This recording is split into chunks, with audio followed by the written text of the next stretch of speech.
Hello Earth signs, hello Virgo, Capricorn, and Taurus. Welcome dito sa aking channel.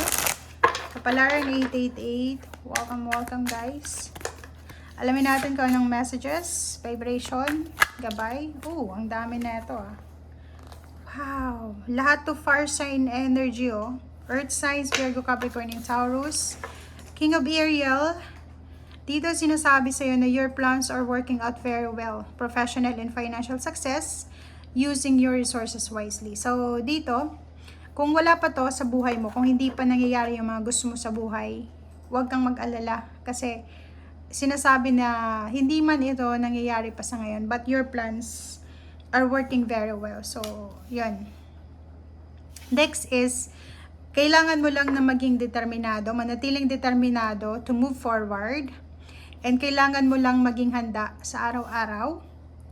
And kailangan mo lang na maging masipag. Yan ang sinasabi ng baraha. And passionate ka dapat. And hindi ka dapat na papagod sa mga ginagawa mo. Queen of Gabriel, you can do anything right now. So, lahat daw ng gusto mo, pwede mong magawa. Go after what you want.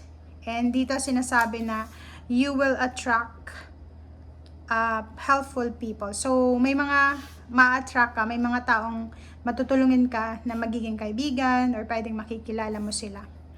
And may si-celebrate ka din. It's a time for celebration. So, pwedeng may pinaghahanda kang celebration. It's either wedding anniversaries, monthsaries, wedding anniversaries ng parents mo, birthdays, or kung sino man ito.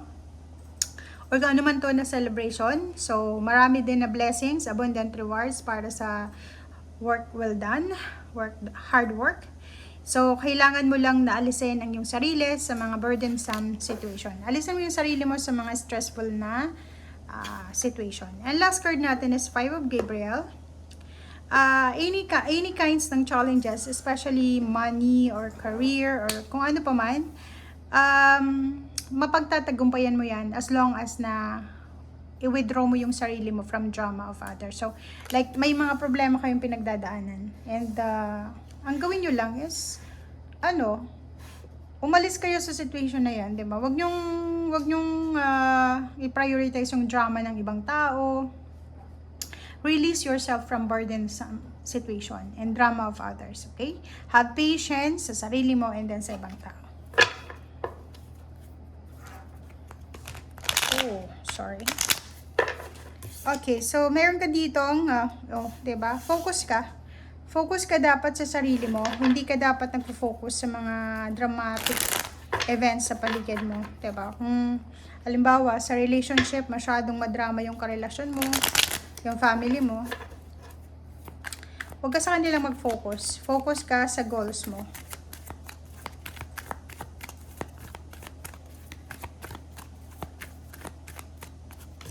Okay. Dito sa barahan to, sinasabi ng barahan na focus ka sa kung ano yung sineselebrate yung mag-asawa, mag-boyfriend, girlfriend, mag-partner. And wag kang, temptation. Wag kang padadala sa temptation. Ano yung temptation? Yung sumali tayo sa mga away, sumali tayo sa chismis, sa drama, or sa mga burdensome na situation. And have peace, di ba? Proteksyonan mo yung peace mo. Be at peace, guys. Okay, prioritize your peace. Freedom, independence. So yun, kailangan mo daw na maging free from all the negativity, 'di ba? So parang yun, alisin natin ang ating sarili sa toxicity. Unahin mo yung sa sarili mo. Siguro may mga unhealthy habits ka siguro. Pwedeng mga unhealthy lifestyle. Unhealthy yung kinakain natin, mga junk foods or kano pa man. Una yun sa sarili, detoxification. Diba? Next is thoughts. Negative thoughts, unhealthy thoughts, mga grudges, resentment. Kailangan mo yun alisin. Next is yung environment, mga relationship. May mga relationship ka na hindi resonated sa energy mo, moving forward. So, kailangan mo silang alisin. May mga plano ka sa buhay na mga unrealistic goals, dreams na kailangan mo rin na i-analyze.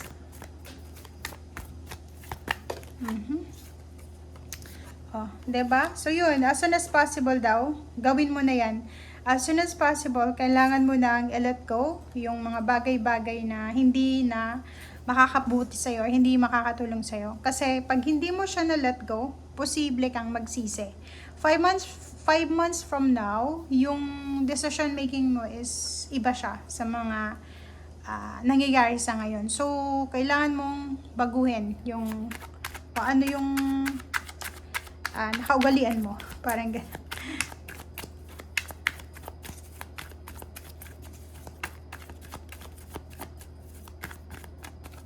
Okay. Okay, so nandito yung King and Queen of Swords.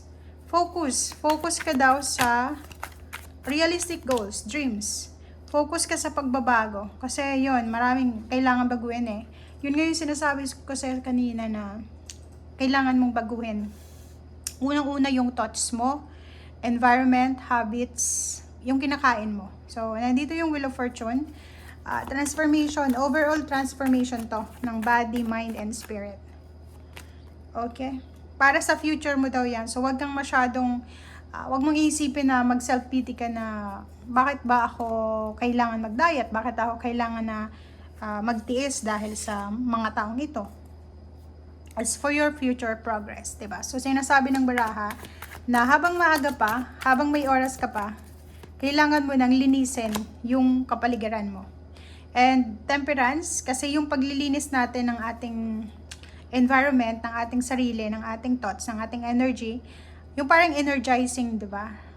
Re-energize, parang ganun, revitalize, it takes time. So, hindi yan isang araw lang. Parang, for example, yung detoxification, water detox. Kung mag-water detox ka today, yung result niyan, hindi tomorrow.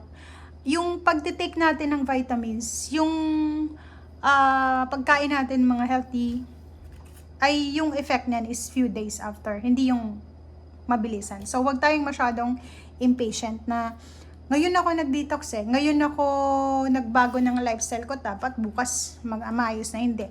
It takes time, okay? Zero to full, di ba? So, yun ang sinasabi ng baraha. Eto na yung chance mo na makapagsimula. Eto na yung chance mo na baguhin yung mga bagay-bagay na kailangan ng baguhin. Eto na yung chance mo para gawin kung ano yung parang ano to sa'yo, regalo mo to sa'yo sa future self mo. Parang yung future self mo ay magpapasalamat sa gagawin mo simula ngayon. Okay? And yun na nga, itong pagbabagong ito, yun ang dapat nabigyan natin ng focus. And wag na yung mga nakaraan. Okay? And isipin mo, you can do anything right now. Okay? Go after what you want. Maraming totoo at mga willing na tao ang poprotection sa'yo sa mga susunod na buwan. Thank you guys. Bye!